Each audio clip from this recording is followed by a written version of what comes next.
Hello and welcome back to Chapter 1 of Quadratics. Today we will be going over Section B, which is the discriminant of a quadratic. In the last video, we derived that if ax squared plus bx plus c equals 0, then x is equal to negative b plus or minus the square root of b squared minus 4ac all over 2a. The value of b squared minus 4ac under the square root sign is known as the discriminant. The symbol delta is used to represent the discriminant. So therefore, you can express the quadratic formula in the same form, but replace the b squared minus 4ac with a delta symbol. In the quadratic formula, if delta is equal to 0, then the square root of 0 is 0, and hence x is equal to negative b over 2a, and that is the only solution. If delta is greater than 0, then the square root of delta is a positive real number, so there are two distinct real roots. However, if delta is less than 0, then the square root of delta is not a real number because you can't square root a negative number, and so there are no real roots. If a, b, and c are rational and delta is a square number, then the equation has two rational roots. This means that you could have found the solution by factorization, but if you use the quadratic formula, then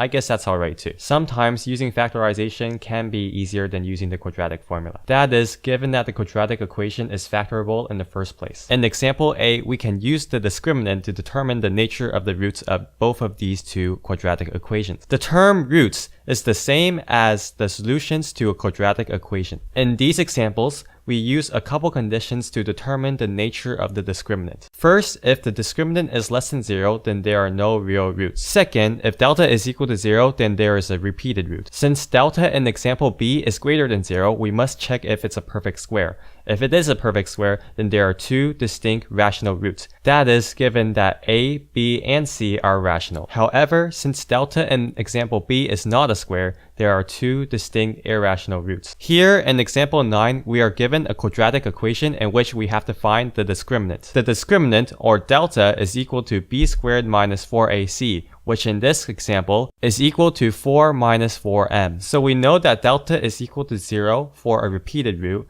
delta is greater than 0 for two distinct real roots, and delta is less than 0 for no real roots. So hence, for example, if we want to find delta in the case of a repeated root for this quadratic, we have to set delta equal to 0. This allows us to solve for the variable that delta contains. Be careful with inequalities. Remember that dividing both sides by a negative number means that you have to switch the sign. For example, negative 4m is greater than negative 4, so once dividing both sides by negative 4, m has to be less than some number. This table, for quadratic, compares its factorization to its roots to its discriminant value. You can try to prove this to yourself if you're still not certain. For example, two distinct linear factors in the quadratic can be x plus 1 in brackets times x plus 2 in brackets equal to 0. In this case, solving the equation gives you two distinct solutions. For two identical linear factors such as x plus 1 in brackets times x plus 1 in bracket equal to 0, solving the expression gives you one solution, which is x is equal to negative 1. For no real roots, there simply cannot be any x values, so you are unable to factorize the quadratic and solve for x. For example 10, you must use a sign diagram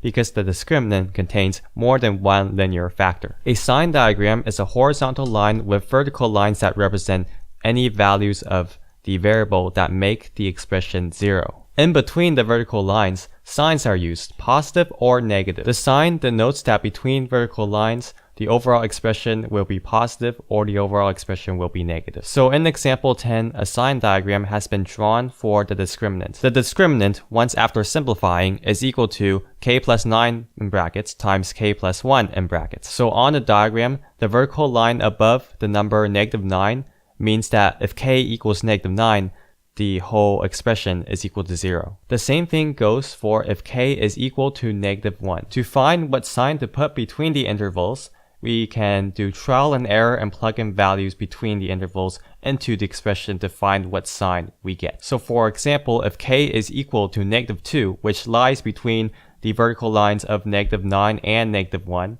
then k plus 9 in brackets times k plus 1 in brackets gives you a negative number. This is because if k equals negative 2, substituting k with negative 2 means that k plus 9 is equal to 7, which is positive, and the other factor, k plus 1, is equal to negative 2 plus 1, which is equal to negative 1, which is a negative factor. So a positive factor times a negative factor gives you an overall negative number. Repeat for any intervals that lie between or after the vertical lines. Now from the sign diagram, we are able to solve for k. One thing which might be new is that for two real roots, the discriminant delta is greater or equal to 0. This is because if delta is equal to 0, there are two solutions, but those solutions are the same, so it's basically a repeated root. For two distinct or different real roots or solutions, delta must be greater than 0. And so that is it on section B of quadratics. If you have any questions, concerns, let me know. And also I will be leaving a resource to sign diagrams, which in this case is a bit new, so that you'll have a better understanding of it once we do further videos.